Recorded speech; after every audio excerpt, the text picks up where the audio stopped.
Que la bénédiction de Dieu le Père, de Dieu le Fils et de Dieu le Saint-Esprit soit avec vous et avec toute votre famille. Que la paix de notre Seigneur Jésus-Christ enveloppe maintenant votre esprit, votre cœur et votre foyer. C'est une paix que le monde ne peut ni donner ni ôter. En ce moment, je vous invite à respirer profondément. Relâchez les tensions du jour. Entrez dans ce sanctuaire de prière que nous construisons ensemble. Imaginez que Dieu lui-même étend sur vous un manteau de lumière. Il l'étend aussi sur chaque membre de votre famille. Ce manteau est un manteau de paix. Il scelle votre foyer du sceau de sa protection divine.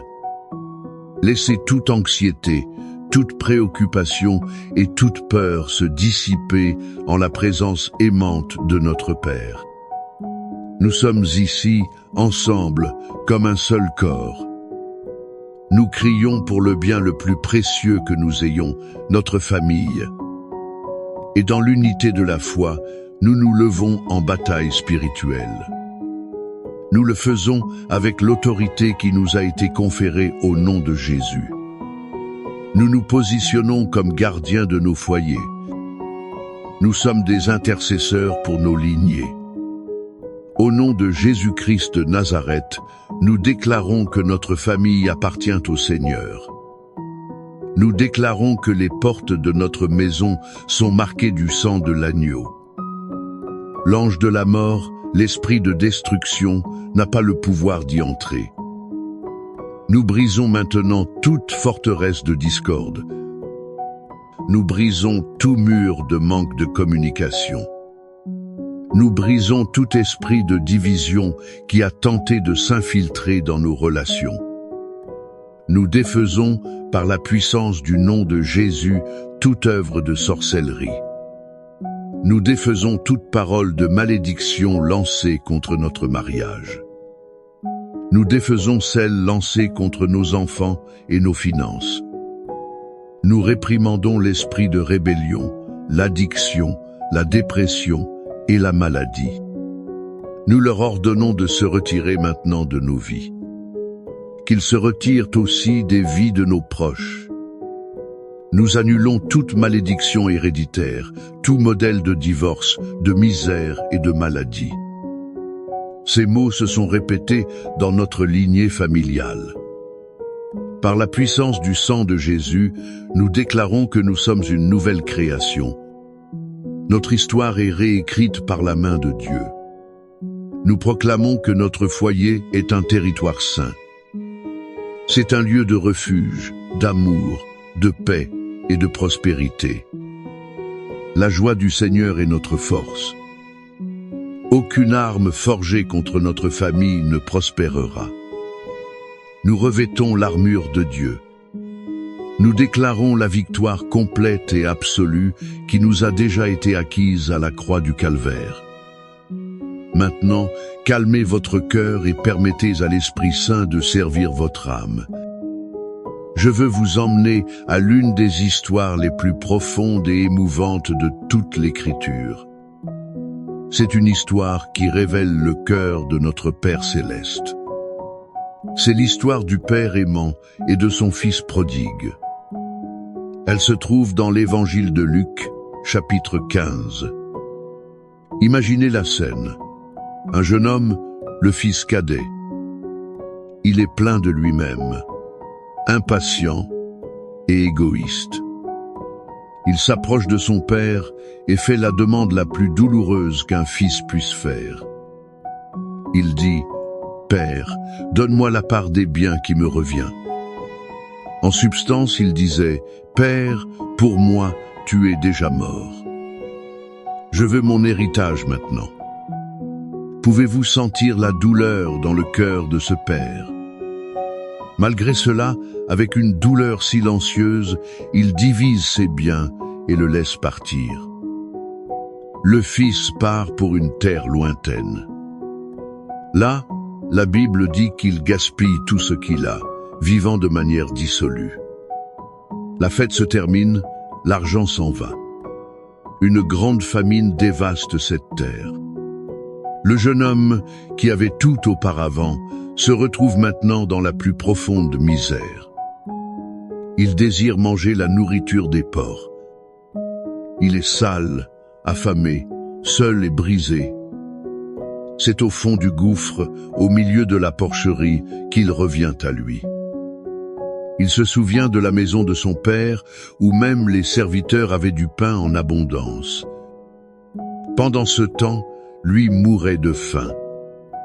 Et une décision naît dans son cœur.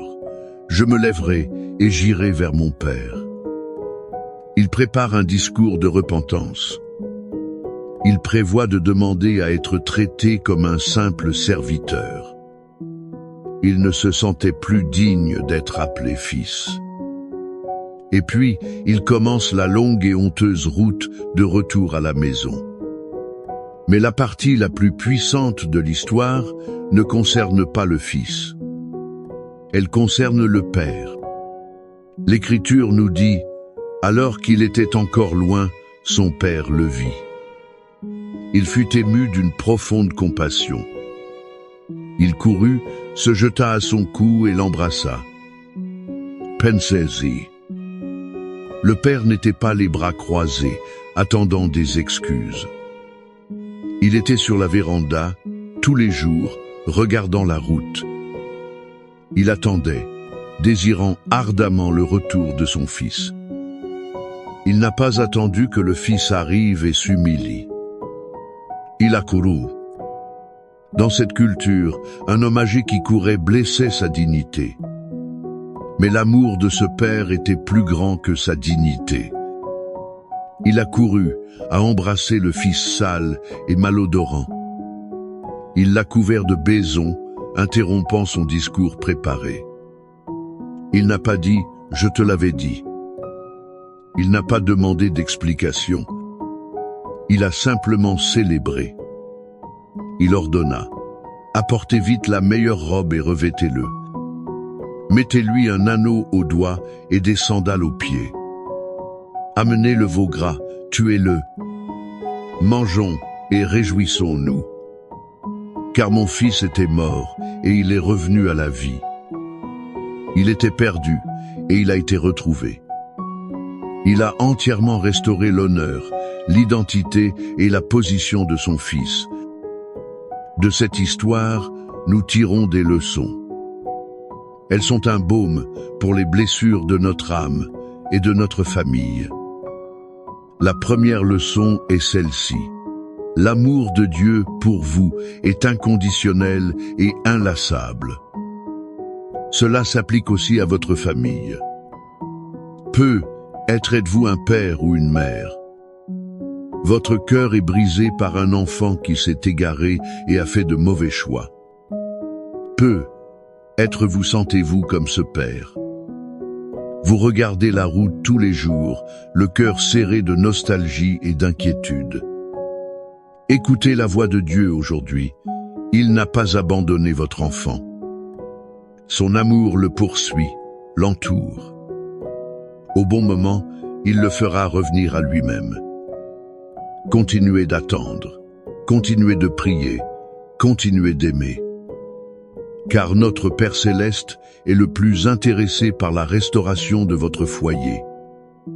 La deuxième leçon est, peu importe la distance parcourue, il y a toujours un chemin de retour à la maison. Peut-être êtes-vous l'enfant qui s'est éloigné en train d'écouter cette prière. Peut-être ressentez-vous le poids de la honte, de l'échec et de la souillure du monde. Vous pourriez penser qu'il n'y a plus de pardon, ou que votre famille ne vous acceptera pas de nouveau. Le mensonge de l'ennemi est que vous n'êtes plus digne. Mais la vérité de l'Évangile est que votre dignité ne vient pas de vos performances. Elle vient de votre filiation. Le Père est sur la véranda, attendant. Courez dans ses bras. Il ne veut pas votre discours d'excuses. Il veut votre cœur. Et la troisième leçon, peut être la plus difficile à pratiquer, est celle-ci. le pouvoir du pardon est la clé de la restauration familiale. La fête de la réconciliation n'a lieu que lorsque le pardon est libéré. Peut être que votre famille n'est pas brisée par un enfant prodigue. Elle l'est par des blessures internes. Elle l'est par des mots durs échangés entre mari et femme. Elle l'est par des ressentiments entre frères et sœurs. Elle l'est par des amertumes gardées pendant des années. Qui a besoin de votre pardon aujourd'hui pour que la restauration commence dans votre maison? À qui devez-vous remettre la dette émotionnelle pour que la joie puisse à nouveau circuler? Ce père n'a pas seulement pardonné. Il a célébré le retour, il a restauré l'honneur. Tel est notre appel, être des agents du pardon et de la réconciliation. Nous devons l'être au sein de nos propres foyers. L'histoire que nous venons de voir nous montre le cœur du Père. Et sa parole, dans les psaumes, nous donne les promesses. Elles naissent de ce cœur aimant et protecteur. Le psaume 91 est la promesse de protection.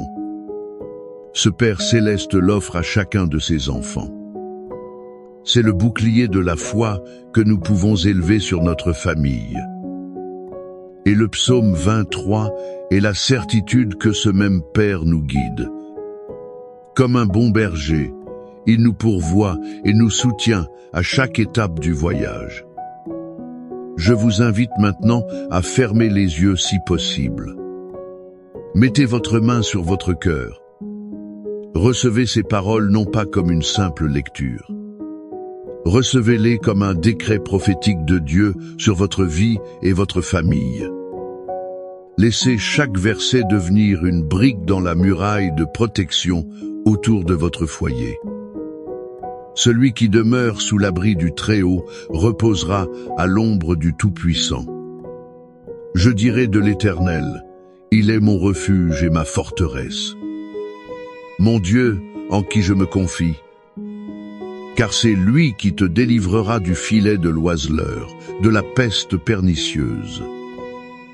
Il te couvrira de ses plumes. Tu trouveras un refuge sous ses ailes. Sa vérité sera ton bouclier et ton pavois. Tu ne craindras ni les terreurs de la nuit, ni la flèche qui vole de jour, ni la peste qui marche dans les ténèbres, ni la contagion qui frappe en plein midi. 1000 tomberont à ton côté, et 10 000 à ta droite. Mais elle ne t'atteindra pas. De tes yeux seulement tu regarderas, et tu verras la rétribution des méchants. Car tu es mon refuge, ô Éternel, tu as fait du Très-Haut ta demeure. Aucun mal ne t'arrivera, aucun fléau n'approchera de ta tente. Car il ordonnera à ses anges de te garder dans toutes tes voies. Ils te porteront sur leurs mains, de peur que ton pied ne heurte une pierre. Tu marcheras sur le lion et sur l'aspic. Tu fouleras le lionceau et le dragon. Puisqu'il m'aime, je le délivrerai. Je le mettrai en sûreté, car il connaît mon nom. Il m'invoquera, et je lui répondrai. Je serai avec lui dans la détresse. Je le délivrerai, et je le glorifierai. Je le rassasierai de longs jours, et je lui ferai voir mon salut. Père aimant, comme le Père de la parabole, nous nous approchons de toi.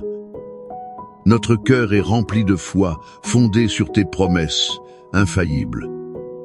Nous te présentons chaque famille qui écoute cette prière. Tu connais chaque larme, chaque nuit sans sommeil. Tu connais chaque souci qui pèse sur les épaules de ses pères et mères. Seigneur, nous clamons maintenant pour chaque fils et fille. Ceux-là qui, comme le prodigue, se sont éloignés de leur foyer et de tes voies. Où qu'ils soient, Père, nous demandons que ton Saint-Esprit les atteigne, qu'ils reviennent à eux-mêmes, Que le désir de leur foyer et de ton amour devienne irrésistible. Briser l'orgueil, défaire les mensonges de l'ennemi qui les maintiennent captifs. Créer en eux un désir profond de revenir. Prépare le chemin du retour, protège-les de tout mal. Et, tout comme le Père de l'histoire, donne-nous un cœur prêt à courir.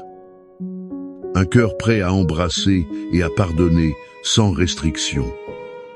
Nous prions aussi pour les mariages en crise. Seigneur, toi qui as uni l'homme et la femme, restaure l'alliance.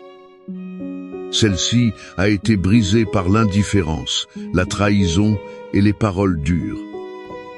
Répands ton baume de guérison sur les blessures. Arrache toute racine d'amertume. Ressuscite le premier amour, le respect, la camaraderie. Que chaque couple devienne le reflet de ton alliance avec l'Église. Nous prions pour la réconciliation au sein des familles. Là où des frères ne se parlent pas, où parents et enfants sont blessés. Nous clamons ta divine intervention surnaturelle. Brisez les murs de silence et d'orgueil. Accorde l'humilité de demander pardon et la grâce de pardonner. Que la paix du Christ, qui est notre arbitre, règne dans chaque foyer. Et Seigneur, comme notre bon berger du psaume 23, nous déclarons que rien ne nous manquera. Nous réprimandons l'esprit de misère et d'endettement. Prépare la table en présence de nos ennemis. Ouvre les portes de l'emploi et de la provision. Fais déborder notre coupe de bénédictions financières, afin que nous puissions être une bénédiction pour les autres. Enfin, nous prions pour la guérison. Guérison pour les corps malades. Restauration pour les esprits anxieux et déprimés. Soulagement pour les âmes angoissées. Que ta vertu de guérison coule maintenant à travers chaque personne. Qu'elle apporte une santé complète, la paix et le bien-être. Je veux vous inviter maintenant, là où vous êtes. Écrivez dans les commentaires le nom de votre famille ou votre demande de prière spécifique. En faisant cela, vous ne tapez pas seulement des mots. Vous libérez un acte de foi. Vous placez votre mémorial devant l'autel de Dieu. Vous permettez à d'autres frères en Christ de s'unir à vous en intercession. Que l'Éternel te bénisse et te garde. Que l'Éternel fasse luire sa face sur toi et ait pitié de toi. Que l'Éternel lève sa face vers toi et te donne la paix. Que la protection du Père, l'amour du Fils et la communion du Saint-Esprit soient une réalité constante dans votre foyer, aujourd'hui et pour toujours. Recevez la victoire, recevez la restauration, recevez la paix. Au nom de Jésus. Amen.